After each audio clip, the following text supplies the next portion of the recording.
Hallelujah. Wonderful brethren. Thank God for the opportunity to share this thought with us, trusting that we will learn and then adjust our marriages, husbands, wives, children. This word is for all of us. Let us pray. Papa, I invite you to this place and ask you to take over. I ask for your presence manifestly, that the glory primarily belongs unto you.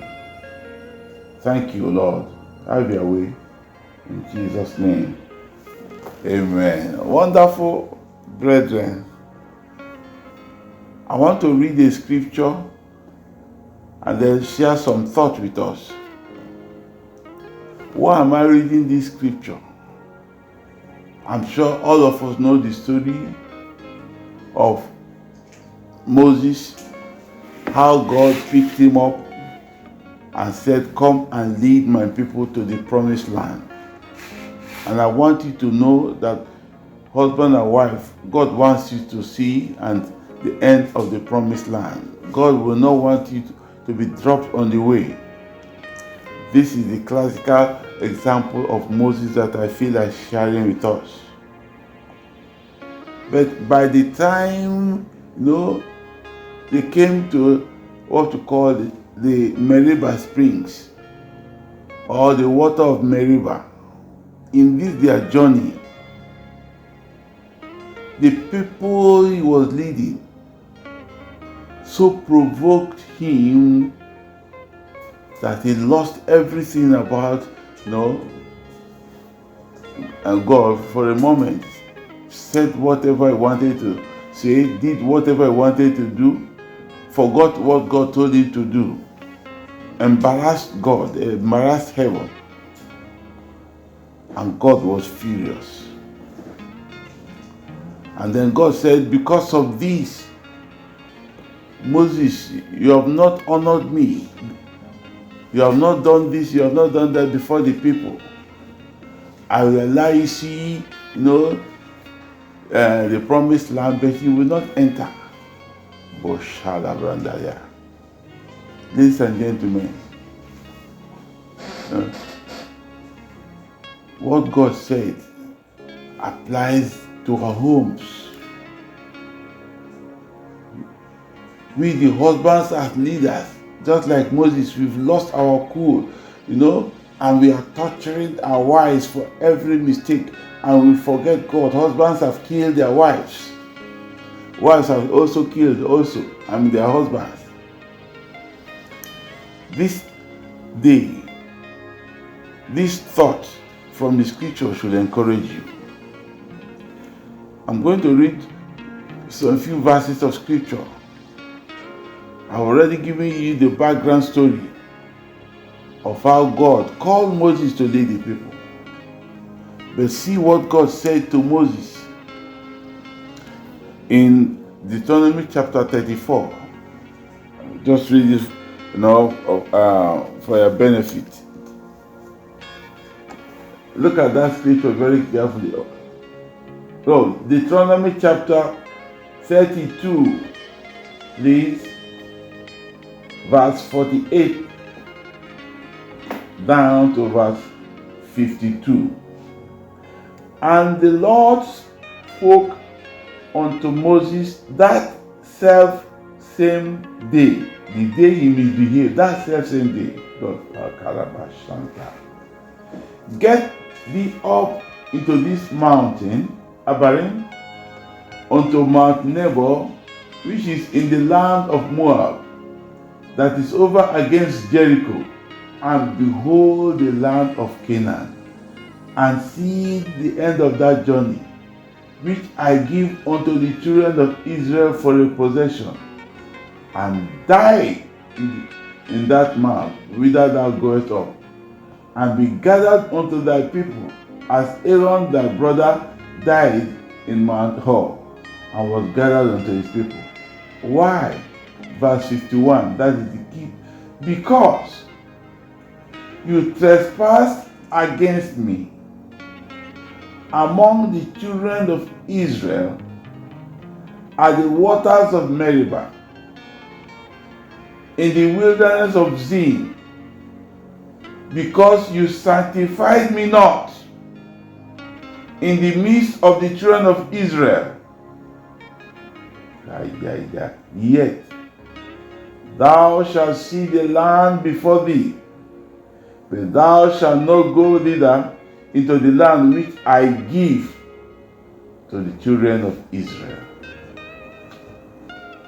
What prompted this story?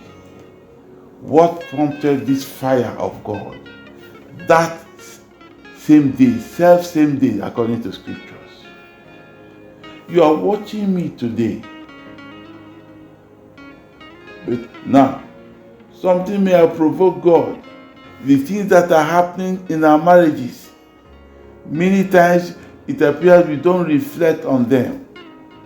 We are having very high rate of divorces and marital violence. Wives are destroying and killing. Husbands are destroying and killing also. In fact, a woman told me some few days ago, men don't know what wives are.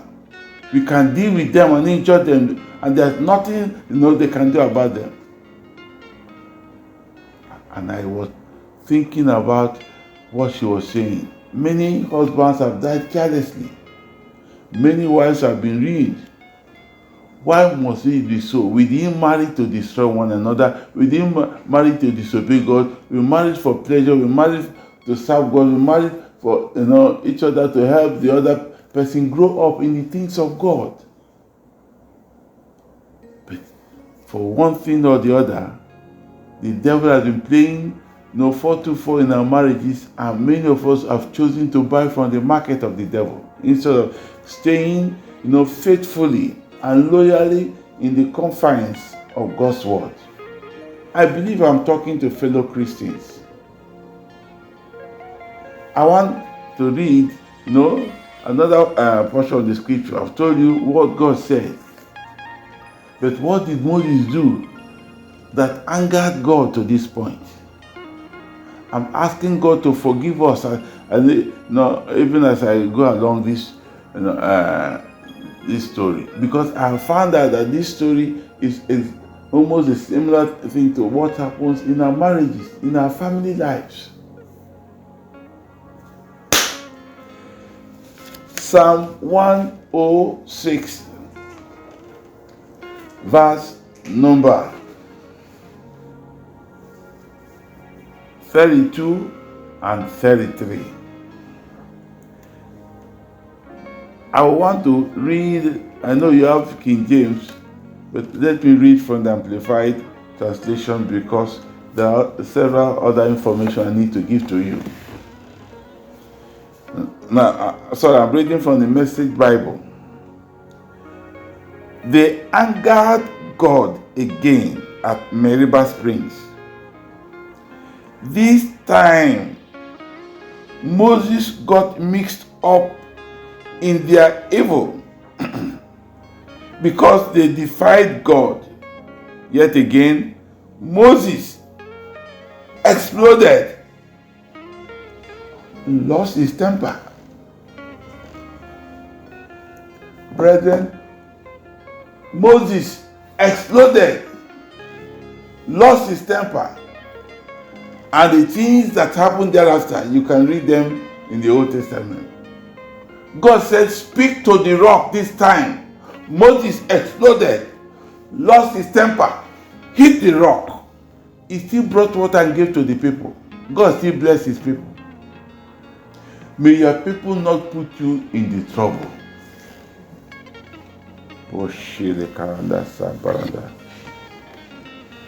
May your wife and your children not put you in the trouble. That means that there are certain things we need to learn. Certain things we need to do. Moses was called of God an apostle. He lost everything just because people provoked him. Your wife provoked you. Your husband provoked you. Or the children.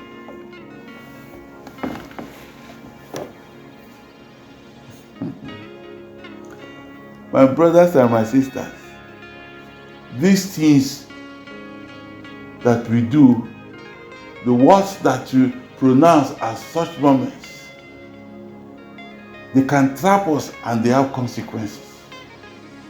Our actions, because of this moment of indiscretion, moment you forget everything about God,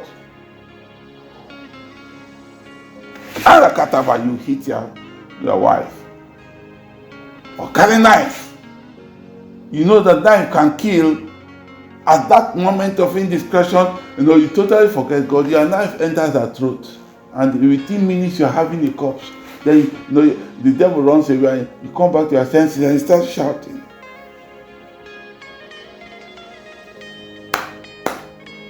For Moses, the Bible says the people he was leading were the people that caused him problem. And a man so highly anointed forgot God's instruction, and acted in ways and manner that the Message Bible described him here as. He exploded, lost his temper.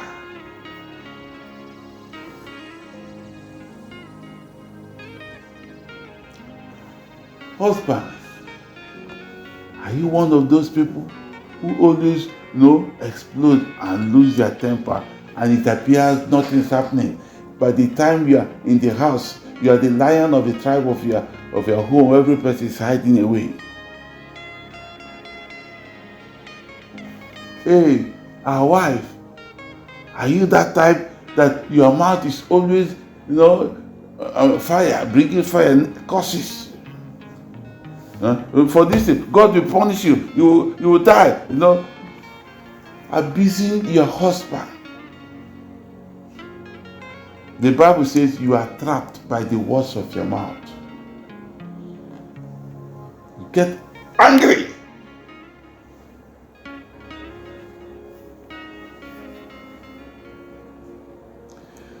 I want to just refer you to one other scripture. And then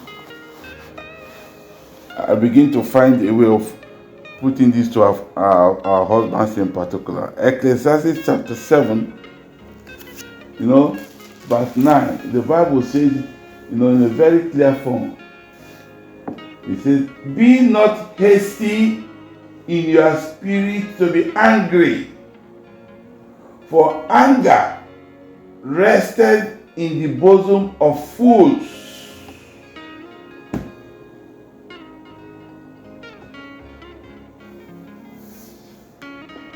Anger makes you forget God, makes you explode, makes you lose your temper, makes you forget God at that moment. And we have seen the trail of disasters in our homes. I sat in my office one day, and a couple quarreling among themselves came to my office. The wife was uncontrollable with her words. God will punish you. You will die of this sickness. You will this. No, the man was ill, yes, but she was pouring curses and so on. In under 3 months, she lost the husband. And she's left with 4 children today, struggling to manage them.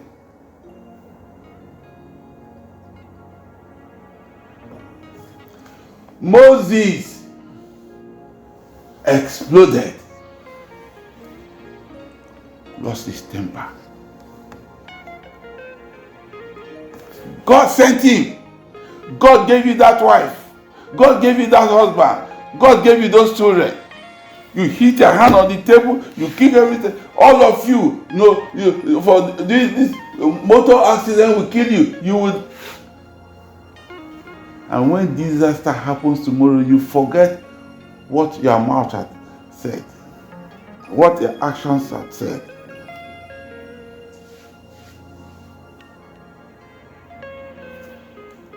Several years ago, there was a couple who had misunderstanding. The wife and the husband, they just that money was not good money for them. And the wife got angry, pick the car key, enter the car, to go to office. She didn't know that her 2-year-old son was walking towards the car, and she reversed the car without looking back, hit the son down, bam, on the spot, he died. She exploded.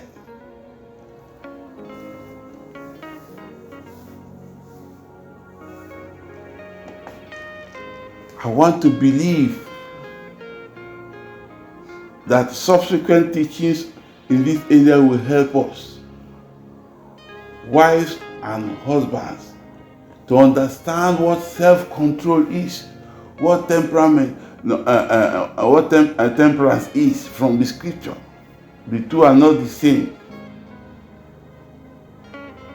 I found out that husbands are not able to enjoy this temperance, the grace of temperance. At best, they struggle to self-control. And when their limits are exhausted, they blow. It is good to notice that it was people who provoked Moses. It is good to know that many times it is your wife that may provoke you, or your husband that may provoke you, or the children. You may not be the cause of the problem, but your inability to spiritually attract the presence of the Holy Spirit, God Almighty. You want to take over from the Almighty God and do it your own way. You are seeing this disaster. Unbelievers are mocking at us. Pastors are divorcing. Bishops are divorcing. Archbishop, you are divorcing. Church members, you are divorcing. Deacon, you are divorcing.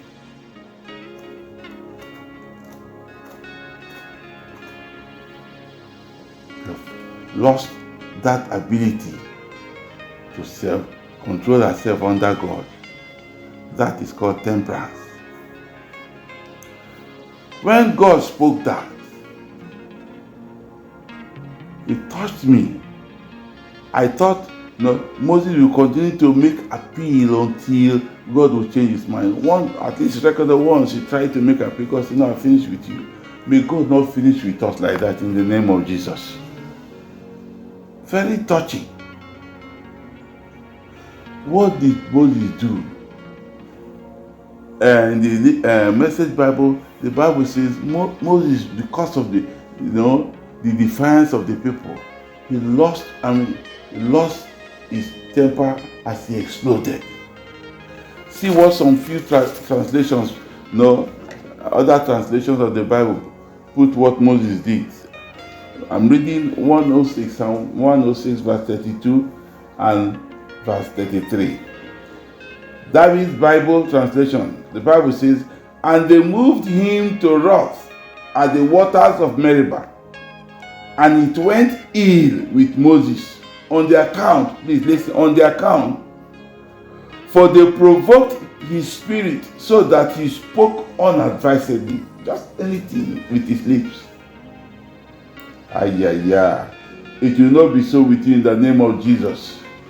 I pray for you hearing me. It will not be so in the name of Jesus. In the New American Standard Bible, the Bible says it here.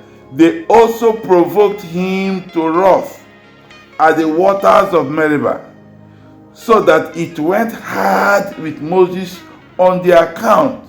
It went hard with Moses on the account. That was a very necessary point for him to have recollected himself, to have paused a bit, to have asked God, what is happening? He forgot because he was the leader. He forgot because he was the husband. He forgot because she was the wife. Because they were rebellious against his spirit, he spoke rashly with his lips. Amplified Bible says, they provoked him to anger at the waters of Meribah, so that it went hard with Moses on the account, because they were rebellious against his spirit. Moses spoke recklessly with his lips, and God was watching. I fear God, because I see that many of us are into this mess. Oroshita Langranda Sakwado Koshite Likeda. Good News Translation says, no, at the springs of Meribah, the people made the Lord angry, and Moses was in trouble on their account. They made him so bitter that he spoke without stopping to think. Jesus Christ. Anything came out from his mouth. He stopped without thinking. He forgot that God sent him. He forgot that God gave him a wife. He forgot that God gave him, that child or those children. He forgot. He just forgot.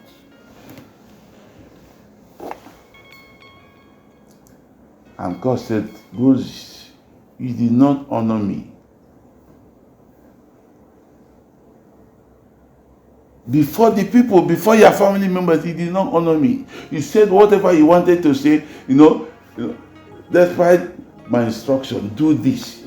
You forgot. And so you were also in disloyalty. I want to read the last but one scripture again. It's found in Deuteronomy 34. Deuteronomy 34, verse 1 and verse 4 to verse 8, if you have it. And the Lord said unto him, this is the land which I swore to you.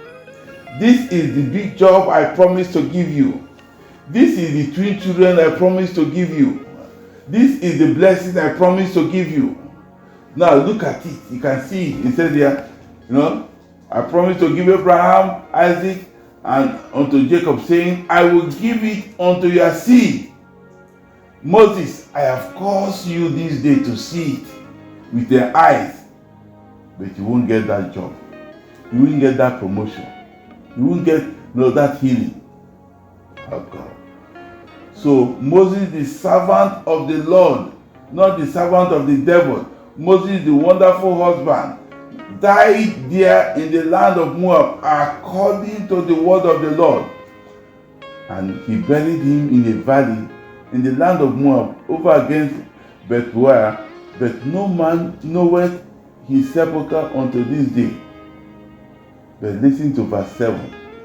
And Moses, at the time of his death, was 120 years old. No, his eye was not dim, and his natural force was not abated. Very strong, agile. He could go for the next 30, 40 years. But God cut it short. I pray that God will not cut my marriage short. God will not cut your marriage short. God will not allow you to do things that will bring shame, to you, your family. God will continue to bring you back. But this message is for you hearing me, is for you listening to me. We have found out for a long time that husbands have lost, the basis for which their marriages stand on God. They are not even born again. Some of them that were born again have backslided. We read novels and notorious books of course, not the Bible, that has the final answer. God does not speak outside the clauses of the Bible. Moses, you have not done well. Moses, you have not done well. Moses, you have not done well. This is the time for me and you to come back and tell God we are sorry. Because this scripture of me exploding and losing spiritual contact with the Spirit of God will reduce me to rubble, will scatter my family. Our wives, why are you shouting? Why are you scattering the things in the house just because your husband misbehaved? Have you asked God what to do? You husband, why are you throwing it away and looking for another woman to marry? Because you've seen Mary, you've seen Rosanna, you've seen Paulina, you've seen Carolina. And so now your wife of many years have become nothing. Some of you don't know that they are even poisoning you. We now know that many of these girls outside or ladies outside use all sorts of means to trap men that they will destroy. Take the case of Samson.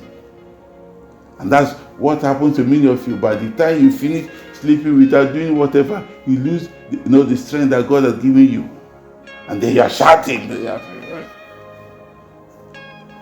This day, I want to pray with you. Are you ready to learn the next phase that I believe God wants me to share with us? Understanding what temperance means. Understanding what self-control means. So that I'll be able to marry well. You'll be able to marry well. The story now, the scenario is not fine. If you are praying with me, just close your eyes and let's pray. Father, thank you for a moment like this. I pray for husbands. I pray for wives. I even pray for the family. That it will not work ill with Moses on account of the mistakes of each of the spouses or the children. Help us to enjoy marriage. We will enter the promised land. We will see the promised land and enter into the promises you have made. Your promises are made. He said you cannot break your promises. But Lord, our mistakes and hot temper and the foolishnesses of anger have made us to come under the devil's umbrella. This day we move out and we come. Accept us back, Lord, that we see the promised land, your own glory. In Jesus' name, amen. Thank you very much. I'll see you again next time.